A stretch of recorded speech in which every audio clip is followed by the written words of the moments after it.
Mr. Sullivan. Captain Jackson. I was thinking I think we should give each other military titles. Oh, okay. During this period, and my experience from reading all my military, sort of espionage novels, is that usually the really smart ones are captains. They're not the highest, in rank, but they're usually the innovators are usually the captains. So. Well, I'll accept that as your being appointed by you. At least for this session. I appreciate that. We might be. What would be the appropriate senior position to captain that would recognize your seniority and put you in a position that I could title you something out of respect for your position? Are you talking about equal? What I should call to you, I would say that you need to be above. You need to be not if you don't want to be a general, even though you're experienced. Well, the next up from captain is major. Major, okay. Major. Well, I think that seems appropriate. Let's call you Major Sullivan, and I'll be Captain Jackson. All right. Okay. Well, it is a bit wartime-ish right now, Yeah. And this wouldn't be an American experience so much, but the Brits during the Second World War, they had rationing. Yes. And we have rationing of mobility right now, yes. we have. And, they kind of, there's kind of like a martial law period. Yes. And martial law means that, normal peacetime activities are curtailed. Mm-hmm. Do you feel like you've been curtailed? I feel like I've been unleashed. I feel like I've been unleashed. I've been fully concentrated right now. Like Dan, mm-hmm. I can't tell you. It's March 22nd, just for people to get who may be listening to this at some point in the future. March 22nd, 2020, and we are in week 1 of the great quarantine of 2020, and I'm losing track of the time because it does go by quickly. I don't know how long we've been kind of on lockdown, but pretty sure it's a week now. Which is Exhibit A in my thought that time looking backwards is much faster than looking forward. And so we're 1 week now, and it feels like just yesterday. But I've got so many observations, Dan. So many things going on right now. I mean, I've been all over the world. I've had different experiences in the last week of people either, wanting me to come on a podcast or speak at a virtual summit or do something. And I haven't left my house. I have converted a studio. I've got a studio in my house now where it's like a magic closet to the galaxy. I mean, and I'm just saying, I think after experiencing these now, I was a participant in and shared in some sessions at a virtual summit, which would have normally been a gathering of 150 people, which was pivoted brilliantly and done, online. And it was a superior experience to being in person. Mm-hmm. First of all, it's superior in the number one way is that I didn't have to get on a plane and fly anywhere to be there. Mm-hmm. And then it was also superior in that every moment that it wasn't going on, I was at home in my preferred environment. Mm-hmm. And the intimacy of the communication, like it was all done through Zoom, and there were, it was very similar to the way that we run the strategic coach workshops, in that there was gathering in the main section, showing the screen. This was Taki Moore, I should say. So Shannon was there. I saw Babs and Shannon. It was nice to see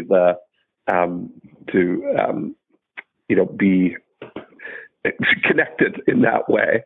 And the breakout rooms were, when they do something just like the way we do at Strategic Coach, they would share a main concept, talk about it, have somebody from the big group share things, like you can, activate the microphone for somebody, and then shift into breakouts like we do to say, get a group of 3 or 4 people and everybody gets 2 minutes to share. Well, to facilitate that is a flip of a switch, and everybody's randomly put into groups of 4, and they share, and then at 8 minutes later, you bring them back into the main group, and there's so little friction and efficiency in this model.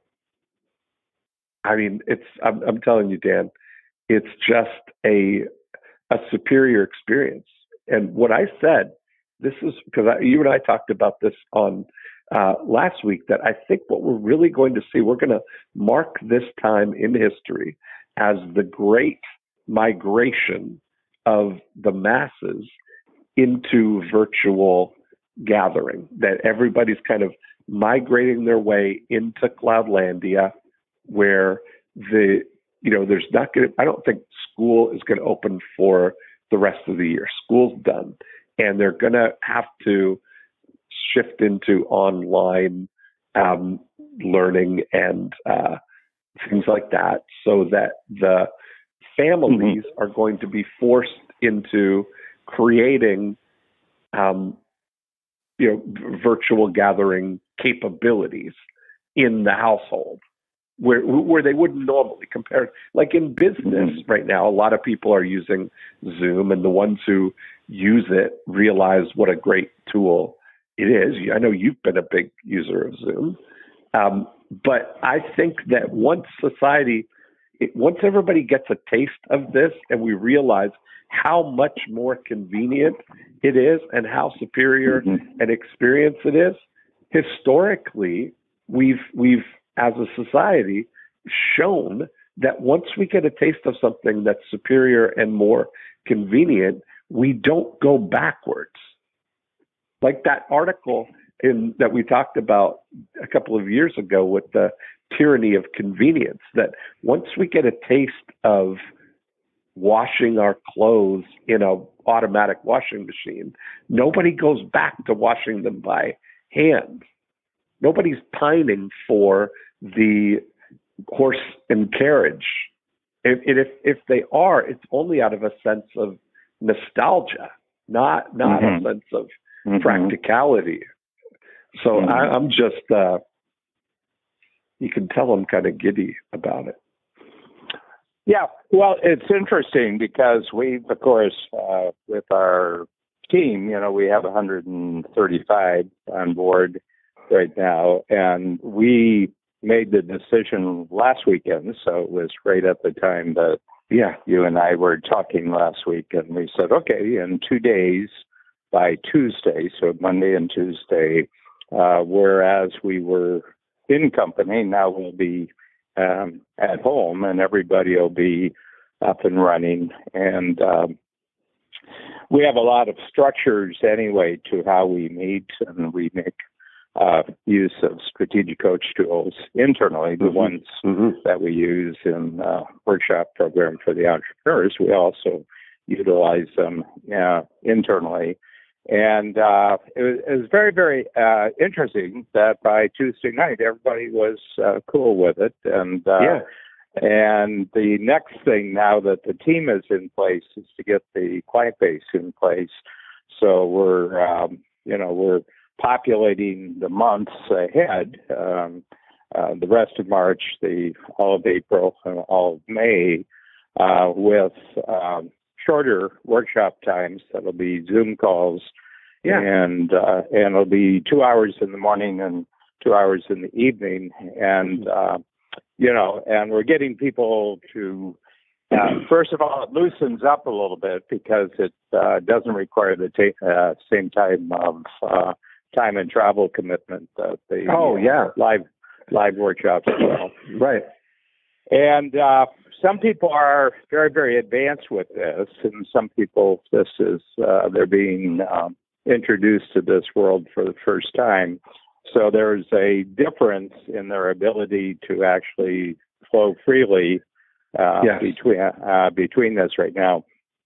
So my sense is, with regard that you will cross over and never go back, I would say for 20% of the population, 20% of the population will immediately make the jump, and the others are in an area of transition. So, for example, this is very, very interesting. One of our newer individuals, and you know him, Gord Vickman. He's our podcast manager, and he had 15 years of live broadcast, 15 to 20 years of live broadcast in radio, AM radio, and brought a lot of tools over with him, a lot of structures. And so he came over and set up my studio. So in the cottage house that I have, the downstairs that you like so much in my cottage house, there's a room there that's actually a sound studio. It's completely soundproof setup. And but I've never used it because there was no point, because I've got a studio, I've got a studio in Chicago, I've got a studio in Toronto, so I've never used it. And but he came over, he fixed it all up and made sure all the connections were made. And so I've been operating, and I've done 5 or 6 things during the past week that are recorded with different purposes and different topics and different partners. And but it was interesting talking to him because he reported on something, and someone else told me that they were so amazed in the evening how good they felt about the teamwork that they had experienced here at Strategic Coach, that they're married to someone who works at a Toronto branch of a large global organization. And she came home and she said, it's chaos. She said half of the people are paralyzed and in the state of fear. And so you're actually going to get a Jekyll and Hyde world out of this. You're going to get a great enthusiasm and great excitement, and you're going to get even greater fear, because it has to do with the culture. It has to do with the cohesiveness of your existing mainline organization to say whether this is actually going to work in Cloudlandia. Mm-hmm. Yes, you're right. And I think it's more and more evident that as you it's like we mentioned last week, that the just the fortunate thing that this disruption is really primarily limited to the mainland, and that if there was such an equally restrictive measures taken, if they were saying we need to shut down the internet for 90 days, that would cause even greater sort of difficulties, right? Where it shows that we're already integrated into Cloudlandia. This delicate balance. It's not that there's two different things now. It's definitely the even the mainland things are affected by this just in society, our dependence on Cloudlandia too, just to live our lives. Yeah. You know. Here's what I do believe about this, because I've taken a look at changes of media in I'm just using the 20th century. So when you came into the 20th century, the main form of entertainment was live. It was live music, live theater, live speeches. Speeches were kind of a form of entertainment. You had speakers like William Jennings Bryant, who ran for president 3 or 4 times, kind of a populist politician and that great orator. And he would go for 3 hours, 3 or 4 hours, and you get 5,000-6,000 people and listening. Nothing was going on. The guy was just speaking for 3 or 4 hours, and he could hold them. So that kind of gives you an idea of what what the rest of people's lives were, that they found listening to somebody for 3 or 4 hours just speaking was high entertainment. I mean, no wonder there was heavy alcohol drinking at that time. Because you needed it. And then, some of the inventions of the late 19th century, video was created. Motion pictures was created. Recorded sound was there. You had telephone was coming over. You had electricity but these were all, these are the internet, cutting edge internets of the day. They were just making their way into the next century. And so movies, just to take movies, for example, kind of in certain areas were a regular feature. You would have daily video, motion pictures in certain theaters in 1915, 1920, and everything like that. Not sound, just picture, not color, just black and white, kind of jerky. And then around, then there was a crossover from the late 20s into the 30s where you had sound and you had color. And somebody said, nobody will ever go to live theater again. Nobody will ever go to live theater as a result of that. But of course, the amount of live theater in the world, prior to the lockdown, was the greatest in human history, more theater than ever.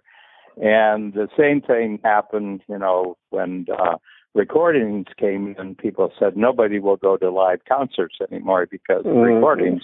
And the truth is, there was more live, musical entertainment, singing entertainment ever.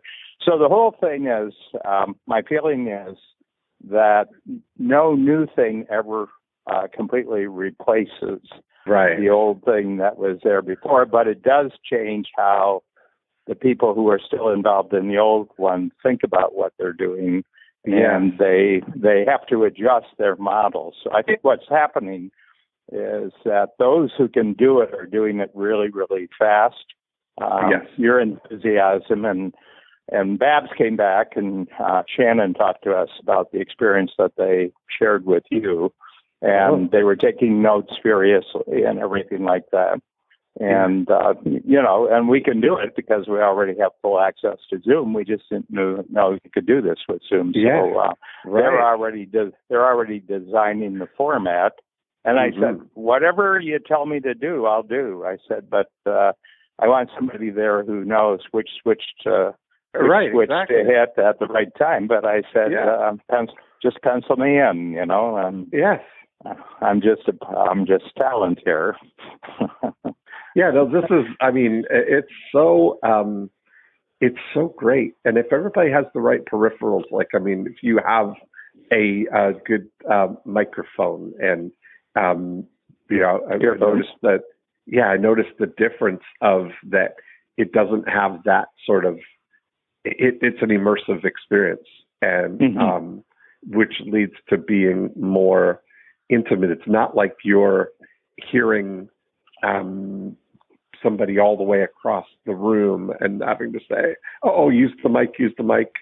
That it's one-to-one. and that everybody has a front row view to your whiteboard and to what you want to show on the screen. And I think what you will really delight in is the ability to randomly put people into groups of 4, that it doesn't become a proximity experience. It's just that, it's 4 people. There's no choosing or anything like that. And so people get a better experience. And the breakout experience is really very intimate in that you're completely isolated. It's not loud around you. There's no other distractions. There's no, rustling around to find a place. You're staying right there. The frictionless efficiency of the whole thing. Oh, yeah, I'm telling you. I think it's, we've had other examples of this when, there's a societal shock, let's you say. And I'm not completely clear yet, because every day I read about maybe up to 10 articles on people's views of what's happening right here. And it's got with the close down, we call it the shutdown leap. I would love that. Period. We thought that we're going to take a big leap as a result of having certain things taken away from us. We're going to leap into entirely new abilities. And so that's what I call that. But I've been reading commentary, and I don't watch television because I find, first of all, that it's emotional and it's shock, and none of the commentators from my experience when they were when I was watching television, which goes back 2 years now, had anything really, really insightful to say. They had something shocking to say, but it was of no action. It was of no value for making decisions and taking actions. And so what I'm coming from this is that the U.S. has kind of gone back to pioneer days. Okay, so this is the first time in 120 years that the U.S. as a country is back to pioneer days. And by pioneer days, I mean that they're completely decentralized as a country. Yes. It's completely decentralized as a country. And the really interesting things that are happening that are creating new capabilities for the future are not happening in the most centralized part of the mainland, which would be Washington, D.C., or Madison Avenue, or Hollywood, California, or Silicon Valley. That it's actually happening in Cloudlandia for unique individual initiative purposes, and nobody's asking permission of anybody to put on an online conference or seminar or get together and talk to some people. So in a certain way, we're back to pioneer days, and you got small pioneering at the frontier communities, and they're getting together and talking about whatever they want to talk about. And the centralized part of the mainland, the government, the corporations, the media, they're irrelevant. Yes, I agree. I think this is really, that's the thing about the Wildlandia. It's like a new frontier. There's really, there's no borders. There's no, Captain Jackson is like a free zone frontier. I mean, it's so, I've got a Breakthrough Blueprint event that was scheduled to be live here in Orlando this week, and I've shifted to being virtual. So this will be the first experience of doing that. But I was just doing the total impact of of all the people, that when you add in all of the inefficiencies of the live event, where you think about that you would have 12 people that have to travel from, most of them on an airplane, to get somewhere a day ahead of the event, the hotel, for the 3 days while there, the traveling back, all of that time. If we call this, like, what I look at it is, and for me, I was doing the math time wise of being out of the, let's call it the bubble. If my home environment is my preferred, like my happy place, right? Being at home, in my bed, in my house, in my environment, that even locally for me, I'm out of that environment for a total of 75 hours to deliver a 3-day breakthrough blueprint experience, right? Of which just the day portions of that are actual, in the workshops kind of thing. And when you think about it, now that the amount of time that frees up to go through your normal at home morning experience, and then being plugged in and ready to go, right? We're going to start at 10 o'clock, and then go and have lunch at home, have the and then when the day ends, to be at home for dinner and the regular evening routine that you would normally prefer and enjoy. That is just so, for everybody, I got to imagine that that's going to be a joyful experience, Yeah. Yeah, it's really great. And, it's very interesting. In a certain sense, the mainland has been freed up, too, by this experience. And what I mean by that is Canada and the U.S., the border between Canada and the U.S. is closed down for private travel. Yes. And I'm talking about the physical border. I'm talking about the actual going across, the 5 or 6 main highways and bridges that connect the U.S. to Canada. And it's Dreamsville for the trucking industry. It is absolutely Dreamsville for the trucking industry. So they've hired, they're going through a big hiring period now, because you can get anything to anywhere really, really, really fast right now, by truck, by train, and then air cargo. Air cargo, is and they're not having to deal with air traffic congestion at the airports. The trains are all moving and everything. So there was, the typical media reaction about 3 or 4 weeks. It would be 2 weeks ago here in Toronto. How we're just going to be facing starvation because none of the food's going to get where it's supposed to go, and people can't even get toilet paper. Well, once they did the lockdown at the border, there's toilet paper galore. Everybody's got toilet paper, everything, and your local supermarkets are stocked to the hilt, and everything like that. So it's actually had some very, very interesting. And congestion was the mainland problem. I mean, we had a general congestion problem in the mainland for this event. And we're getting, a couple months, maybe a quarter. I don't know how long it's going to last, but we're getting an experiment of when you decongestionize the mainland, what efficiencies are gained by that.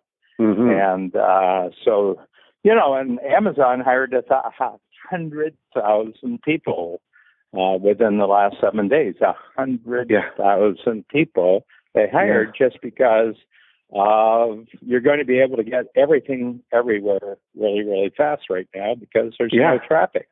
There's no traffic. So it's an interesting thing. Yesterday I got up and then, as I always do on Saturday, I went to my guy who cuts my hair, and Caroline, my scheduling manager, had said, Dan's going to be home for the next 2.5 months.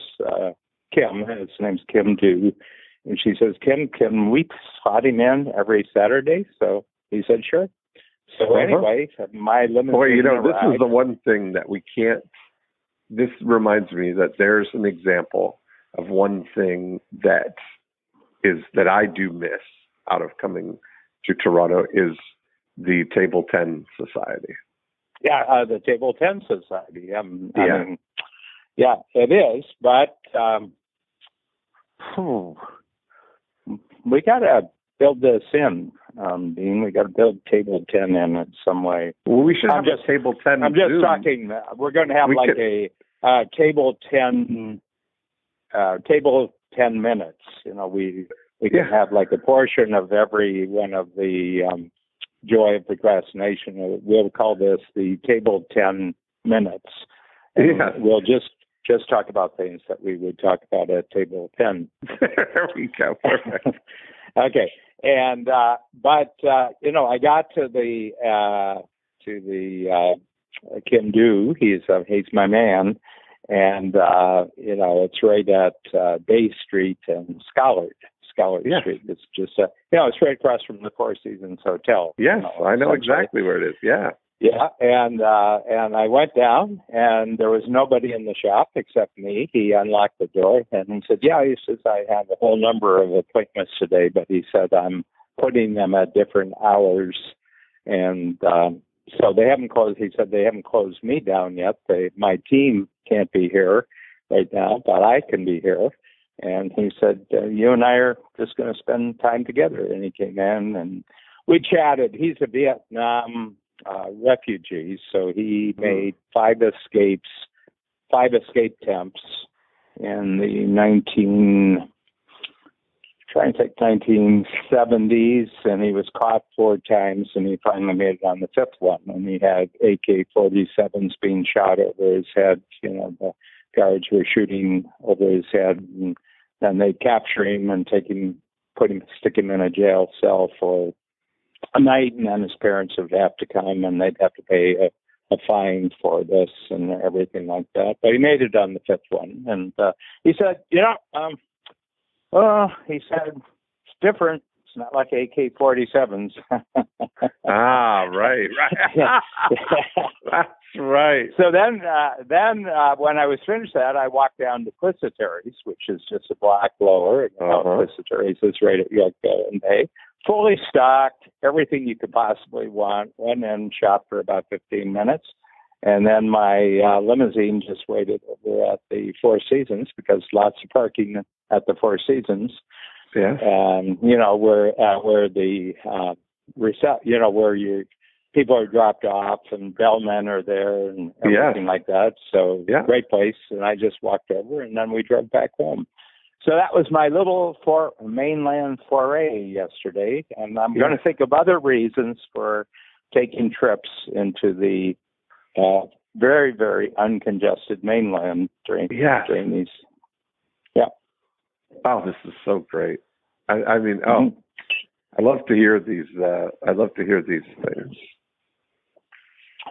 Yeah, I'm an old mainland guy, but there's certain things I like about the mainland, and but I think you're going to take to Cloudlandia, and the Zoom, the virtual gathering. I think this is going to be the great migration that certainly, the number of people that are comfortable and,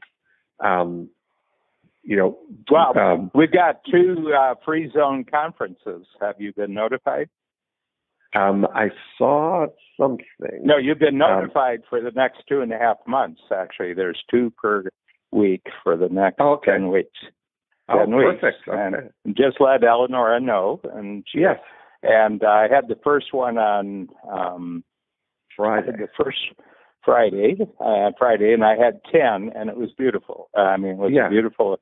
And what I do is I send out a little, fast filter beforehand saying this will help you actually organize your thinking before we get there because we're going to go quite quickly. And it was great. It was great. Everybody was upbeat. Everybody was upbeat, and everybody else in Free Zone will get the recording of this. So we immediately send it out, and we'll package it. And where things were mentioned, we'll put in contact numbers. For people who are doing it, and it was beautiful. Yeah. Everybody was upbeat. Everybody had taken care of their family. Everybody had taken care of their team. They were all upbeat. They were seeing new ways to create value during this period of time. They were collaborating with other people in a way they hadn't been before. So it was a great story. That's so great. Yeah, and that's, I think, so you got to experience even the gallery view with 10 or 12 people is I think that's a great thing.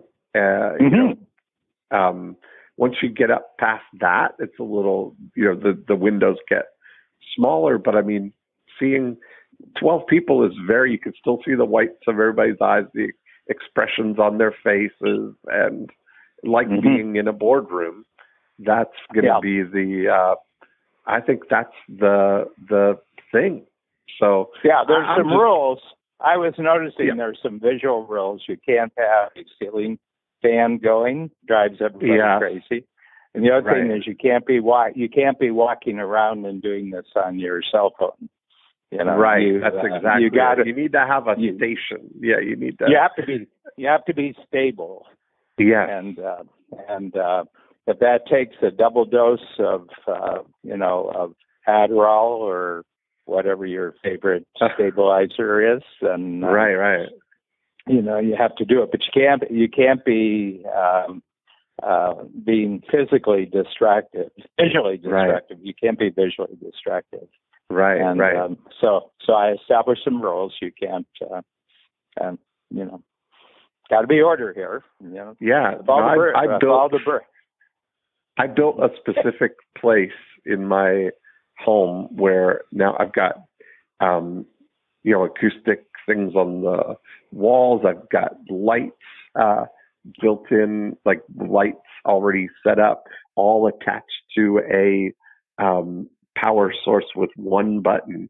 So I literally open the door, I push one button, all the lights are, like I have the LED lighting and the computer, everything is all set up, and I just have to sit down and we're ready to go. And I'll tell you what, Dan, it's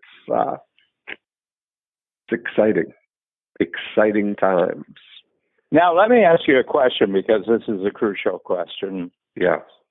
Have you made the home switch over from Starbucks to Nespresso? Oh, of course. That happened a long time ago. No, I know that. I know that. But are you completely switched over when it comes at home with the big machine that can do a full cup if you want a full cup? So I've gone to the big super machine with Nespresso. Oh, I don't know about the super machine. We have a nice fancy machine, but I don't know about the... Well, ours are a handful. Like the pods, some of them are really quite big, and they'll give you a perfect full cup if you want the equivalent of a full drip coffee. You can get it. Well, we have the single. I don't know the machine, but I'm not trying I'm not trying to trigger envy here. I'm not. No, exactly. But I'm saying I get where you're coming from, and we've made the shift to Nespresso quite some time ago. And and they really, I found that really amazing, and it really made Starbucks give up their original roots. They were a bean provider originally.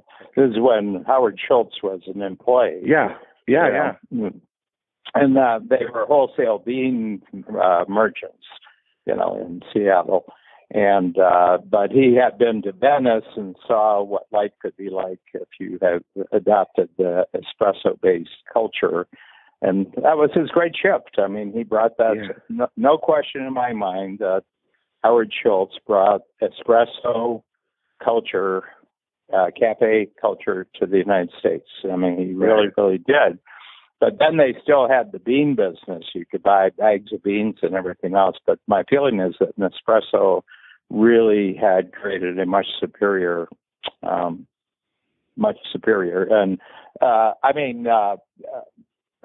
Starbucks has it, but they use the deficient model. Basically, they use what's called the Keurig model. Their little pods and everything else, and they lost. I mean, they really lost.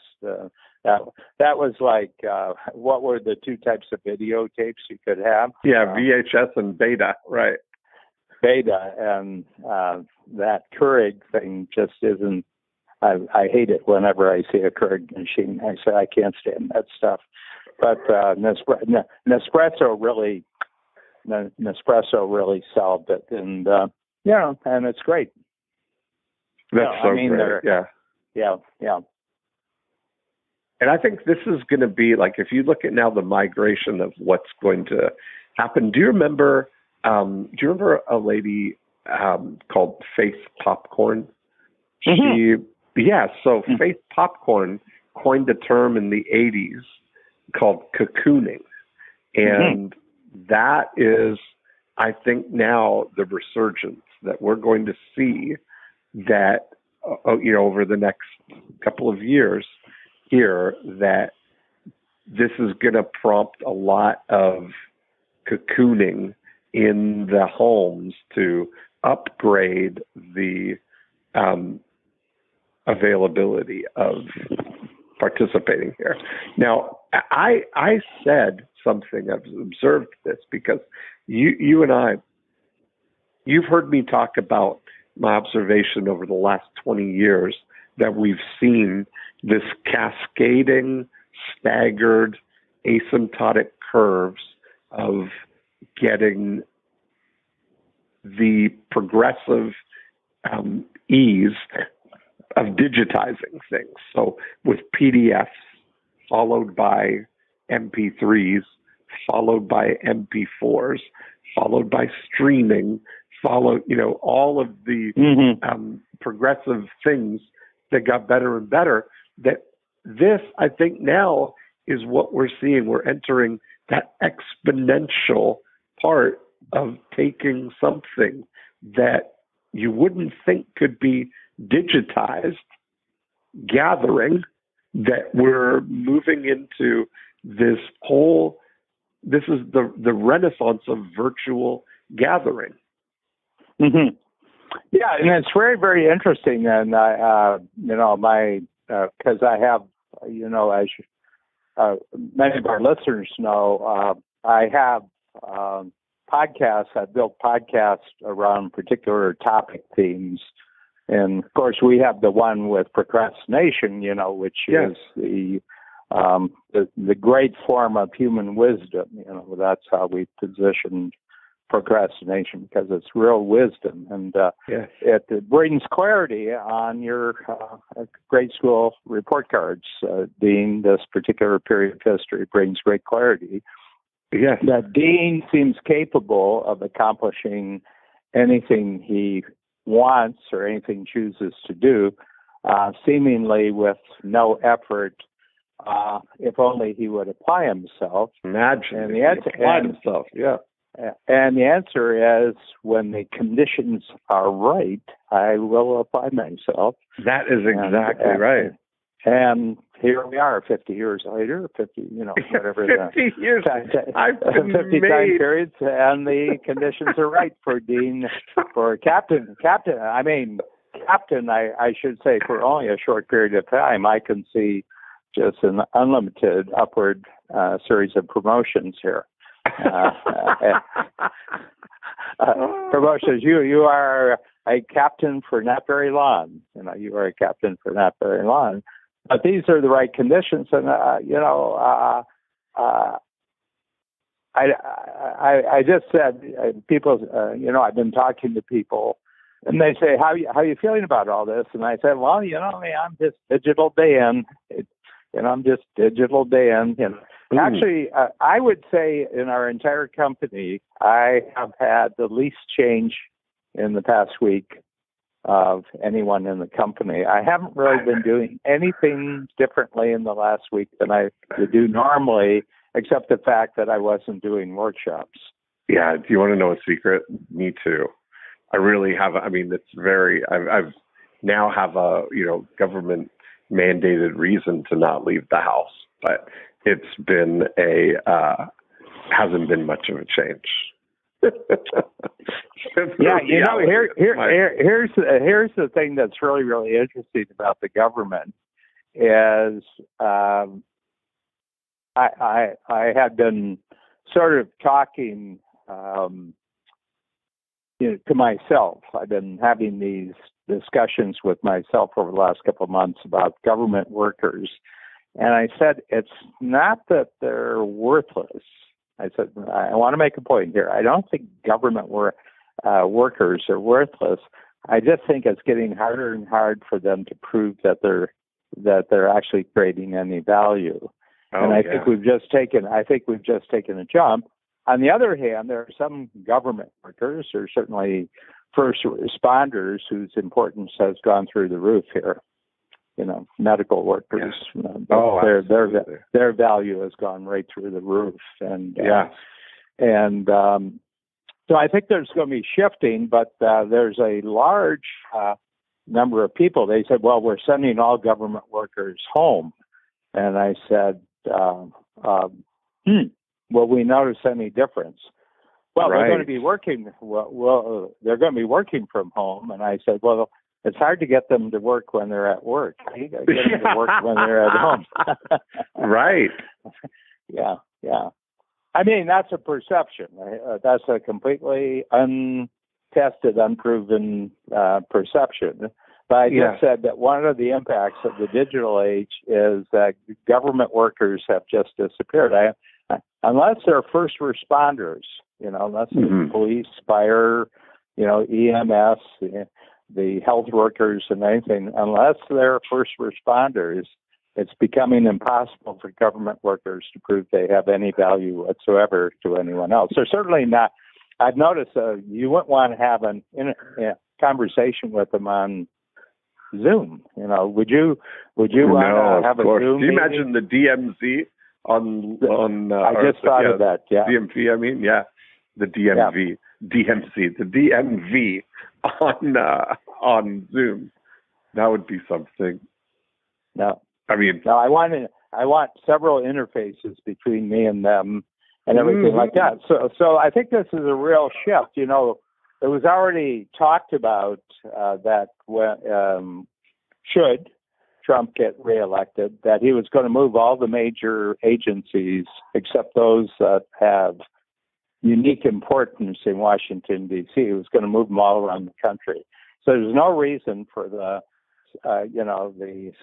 Department of Agriculture to be in Washington, D.C. Get it out where the agriculture is. Send it to, send it west. The Department of the Interior, which is about, is about forest lands and great plants. Send it out west. And so my sense is that there's going to be very, very significant mainland moves as far as government goes. You're just going to put them physically. So Washington, D.C. is going to be, I think, a huge casualty to, as a result of this. Why do we have this place called Washington, D.C.? Yeah. I mean, Congress can meet every day digitally. That's what I was just going to say is we're going to start seeing we're going to start seeing that when you ask the question, why can't we have the DMV by Zoom? Why can't you zoom in? That when you look at this thing, this is going to, I think, create all of these things that why can't there be a digital fingerprint or a digital something that is, verifiably that it's me, certainly we've got the same level of ability to, like presenting my driver's license as ID to a government agency, right? They look at my do the retinal scan, of looking at my picture and looking at me and scanning the information. Why can't that be done by? I think this is going to be the questioning that we're going to have, that, as I said, once people get a taste of a convenience, that we're not going to want to go backwards, right? Like, once we understand, we realize that it would be possible to, do things that interacting with the government, like getting forms and getting stuff that you could do, that you could queue up to talk with somebody by Zoom, and they could take a screen picture of you for your driver's license and issue it right there on the spot. I mean, the public are going to demand that as a way. Well, my belief about change is that the most disruptive force in the world is a unpredictable consumer with a new capability. Okay, so give a consumer, any kind of consumer, consuming anything, give them a new capability, and you've lost all ability to predict what they're going to do with it, because they're going to say, hey, I could do this, I could do this.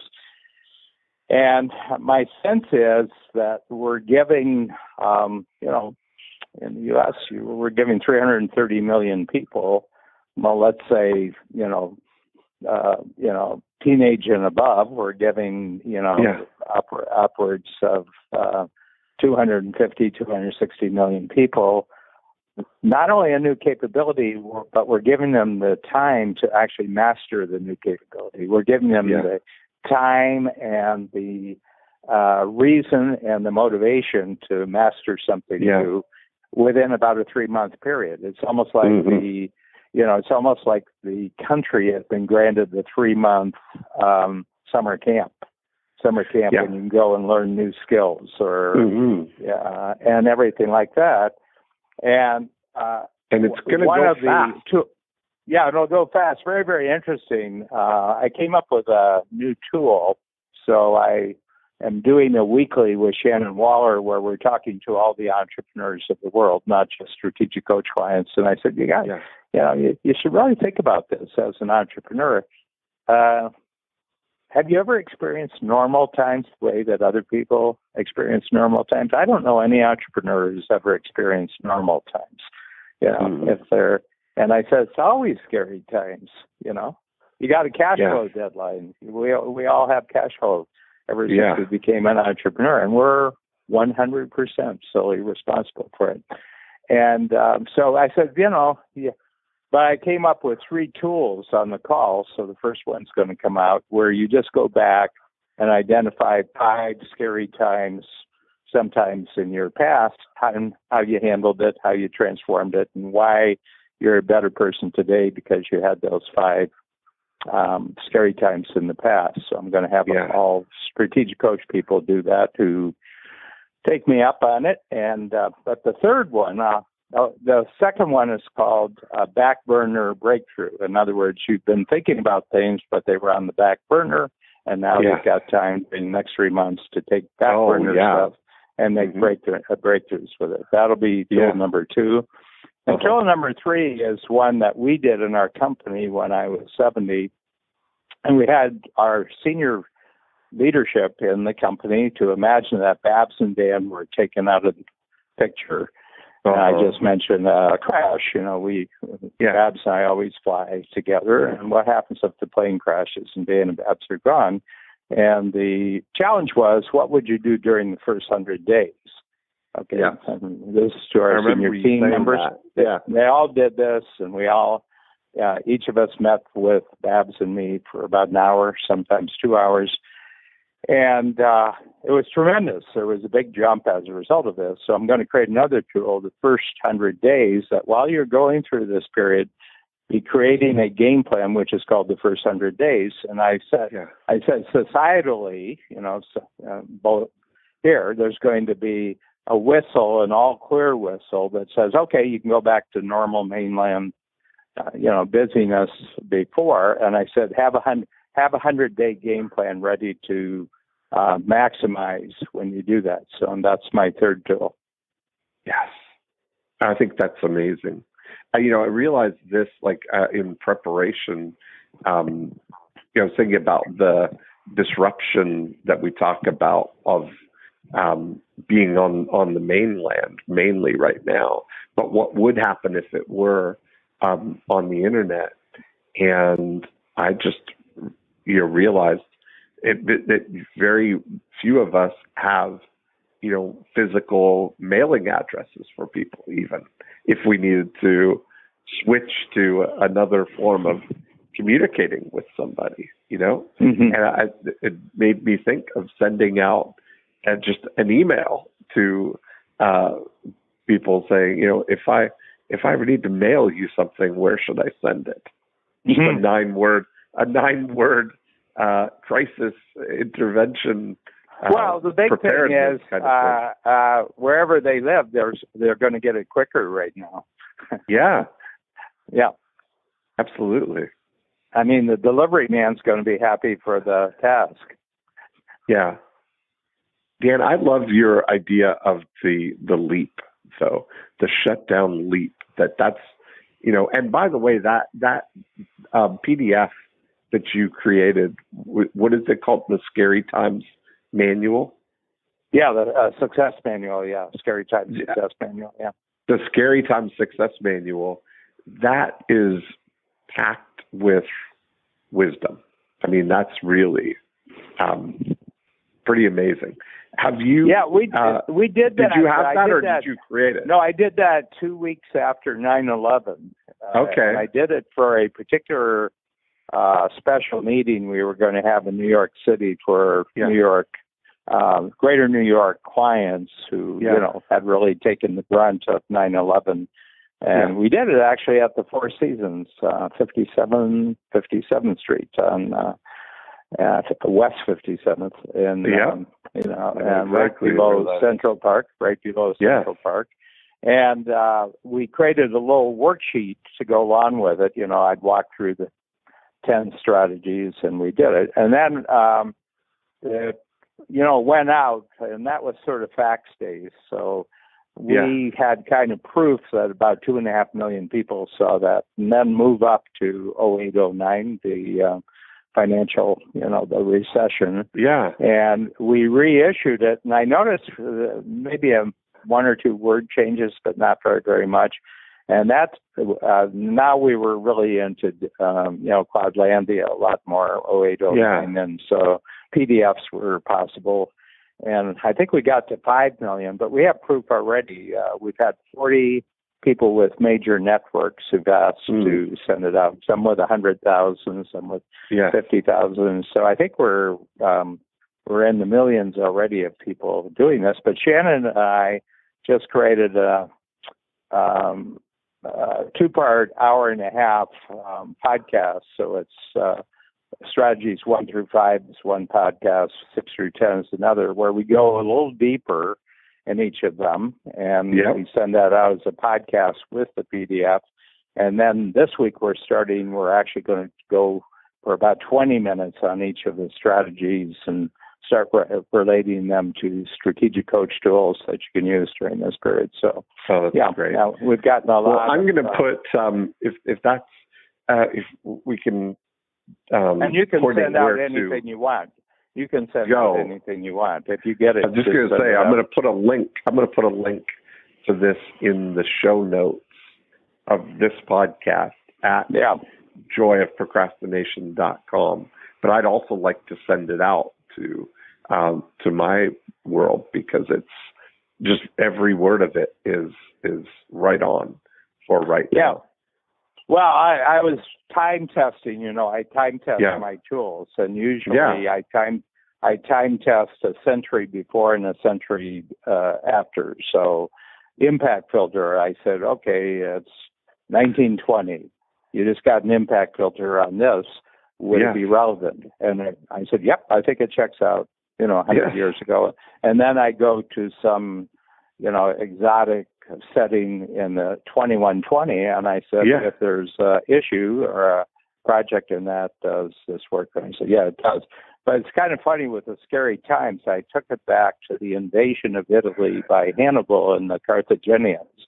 And I said, if the Romans had passed out the Scary Times Success Manual at the time of the Carthaginian invasion of Italy, that's when he came across the Alps with his elephants. Right. And I said, would these strategies work if it was written in Latin and, and the scribes were busy? I said, would it work? And I said, yeah, I think it holds up. I think scary times are scary times, and you can recontextualize everything. But thanks for the tip on it. And it's mostly panic. I mean, the main problem is panic. It's not the virus is a little bit more contagious. It's substantially more contagious. But the system to deal with it is 10 times better than it was, in previous ones. And 100 years ago, right? Well, yeah, even 25 years ago. Right. It's actually our capabilities are higher. First of all, our ability to communicate with each other instantaneously are a million times better. But there is the panic, and and I think the people who have been piling on with panic messages and that are actually going to be cloaked with shame when this is over. We're going to do a little bit of an audit of who stepped up in a positive way and who took advantage to peddle negativity during this period. And I think the merchants of negativity you're going to be judged badly out of this whole thing. You are. I think you're absolutely right. Absolutely. Whoever they are. Not us. Not us. We are as clean as an angel's diaper. Well, Major Sullivan, it's been an honor. Yes. And a delight to be in Cloudlandia with you in these scary times. And for the final time that I can say this to you, Captain Jackson, you're very welcome. And, we'll just report in with what new things that we're actually doing. So I'm here on Sunday at 11. Right through till the 1st of June, so we're going to get one in every week. Exactly. Yeah, I think this is great. It's added predictability. It's added a great deal of predictability to our. It really does. Life. Yes. Yeah. Okay. Okay. Bye. Have a great day. Thanks. Bye. Bye.